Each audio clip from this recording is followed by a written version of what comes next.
Hey, what's up, guys? Tom over at TFC IV MMA. I know it has been quite a little while since I've been on here. Had a little family vacation for Christmas and New Year's. Finally got back. Been busy with work and such, but glad to be back with you guys for the first card of the year, UFC Vegas 67. Obviously, a lot of switch ups kind of last minute. It was supposed to be Kelvin Gastelum versus Imavov. Now Kelvin Gastelum gets out. Mouth injury. Also looked like possibly a staph infection. His face didn't look great, and Sean Strickland steps in. So now the main event goes from 185 to 205. So a lot of switch ups on fight week, but we know Sean Strickland is a guy who's always game. So glad he stepped up and glad we still got a card going. It was a long, long month not having MMA, so I'm really glad we have it back.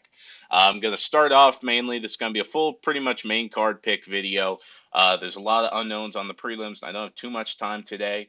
So obviously some great fights there with Charles Johnson, Jimmy Flick, Priscilla Cachoeira, Javi Basharat, but we're going to mainly focus on the main card today. So real excited to be back with you guys and kind of break down everything. Start off with Raoni Barcelos versus Umar Nurmagomedov. Obviously, Umar Nurmagomedov is the 11th ranked bantamweight. Raoni Barcelos, veteran of the game, very experienced, great fighter. So it's going to be a pretty good matchup. Obviously, the odds are very one-sided in this one.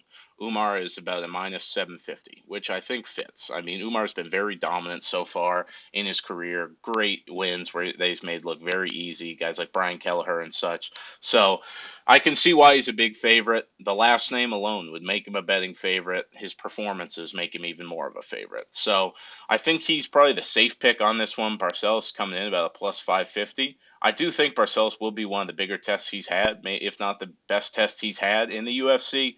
But I still think that Umar will get it done, most likely inside the distance. So that would be the bet on that one. Umar Nurmagomedov inside the distance to start off the main card. Then we go to a great fight in the bantamweight, in the women's bantamweight division. We have Caitlin Vieira versus Raquel Pennington. I can't believe this fight's a look intro on the main card to a fight night. This is a pretty good fight where the winner could possibly have a title fight next. Vieira coming off a pretty controversial win against Holly Holm her last time out. Before that, pretty dominant performance over Misha Tate, and then Raquel Pennington is a scrapper, always going to be there, always going to be game, always going to put on a good performance. So always good to see her fight. She's number 5, Vieira's number 2. So really glad for this fight. I think the smart play is Vieira. I know Raquel Pennington's always game. I would say that this fight will, without a doubt, go the distance. I don't see any of these girls getting a finish on the other, but I just think Vieira has the advantages in almost every aspect of the fight. I mean, on the feet, I'd say it's pretty comparable, but I think Vieira overall, just like I said, better in every aspect. And for only a minus 120, I think that's a pretty good bet to take, in my opinion. I expected her to be at least a minus 160, minus 180 coming into this fight. So I'm very, very excited for this one, but I think Vieira will be the one getting the nod. Then, next fight out, we got Punel Soriano versus Roman Kopylov. I'm really high on Soriano. He had a great knockout his last time out. Obviously, had some struggles with Nick Maximov last year. Kind of got flushed out, lost the split decision. But I think at minus 150, he's one of the best bets on the card. I think he's far better, and like I said, almost about the last fight in almost every aspect. I just think Soriano kind of is overall just the better guy. I've said it several times. It's tough fading these Russian fighters because they always kind of prove me wrong, but I'm pretty confident Soriano on this one, and I think he gets it done. So it should be a good one. I think Soriano probably with inside the distance, most likely knockout or TKO, in my personal opinion, though. As we go to the co-main event, we got Dan Ige, Damon Jackson. Damon Jackson's kind of been on a run as of late. Had some rough performances, but now strung a couple wins together. Dan Ige is kind of on the other side of that. He's lost a couple in a row, but I mean, look at the guys he's lost to. Evloev, Josh Emmett. Josh Emmett's now fighting for an interim title. So I mean, there's plenty of questions on this one. The betting line is pretty close. Ige coming at about minus 125. Damon Jackson coming at about plus 105. But I'm taking Ige in this one. Guy's been on the bigger stages compared to Damon Jackson. A little bit more experience in the bigger fights. And I think probably inside the distance. I wouldn't be surprised if Dan Ige finishes him. Probably TKO or knockout. But I may be crazy on that one. I know Damon Jackson's kind of been on a tear, and Danny Gay. These guys are going very different directions in their last couple fights. But I think the level of competition is something big to factor into it. So I'm going to go with Danny Gay on this one. And as we go, main event: Sean Strickland, Nasruddin Imavov. Going to be a great fight, guys. There's not too much. Well, I can't say there's not too much. There's a lot to go on in this one.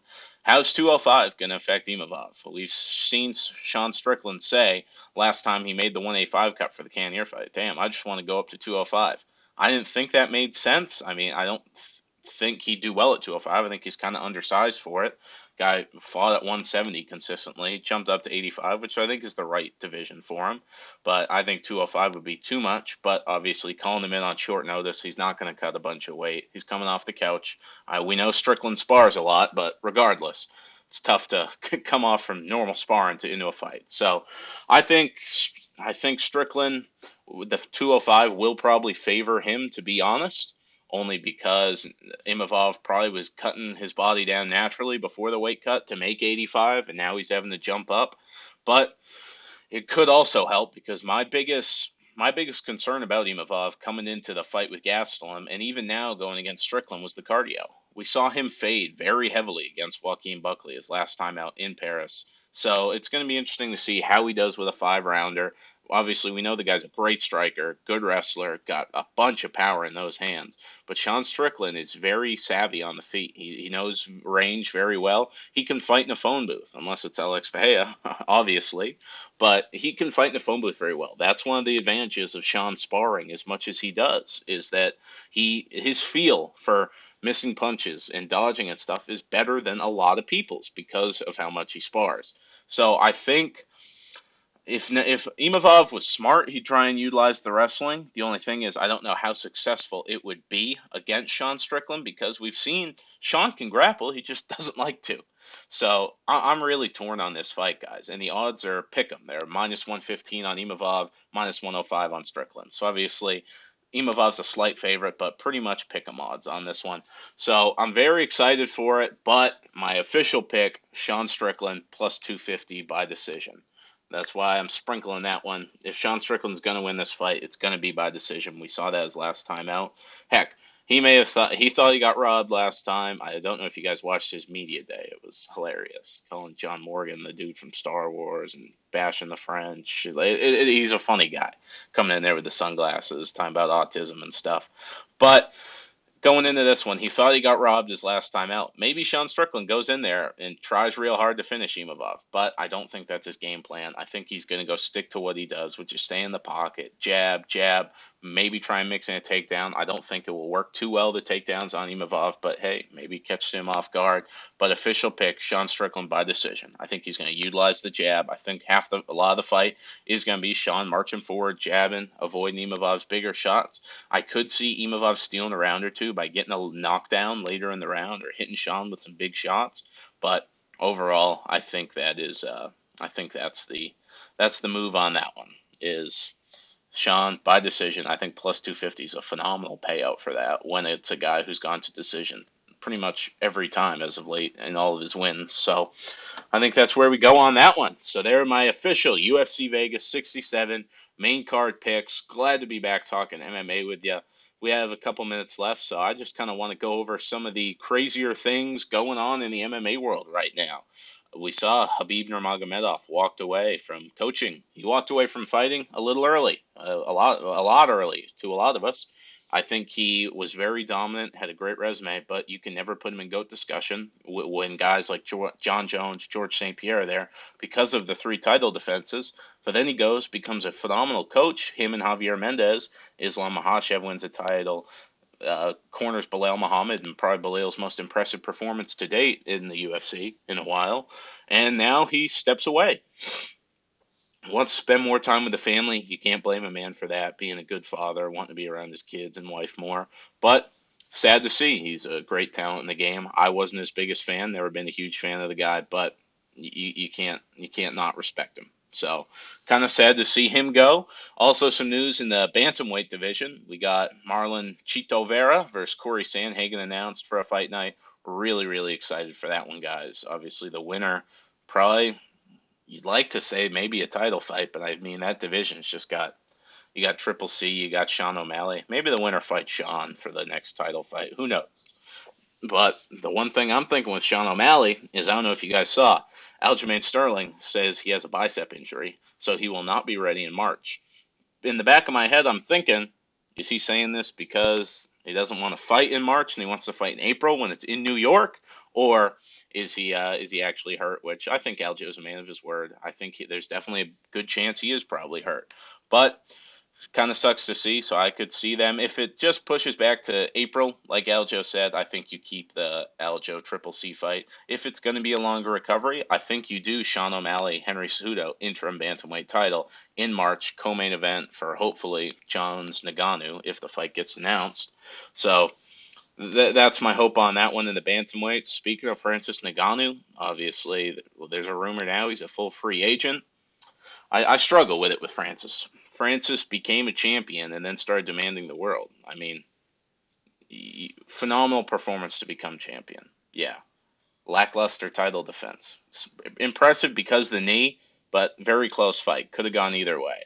And now the guy's demanding the world and money. And I can't blame him. I could see why he wants it. I want more money. Everybody that works wants more money. But I feel like the guy's kind of just putting money over legacy right now. He's not young.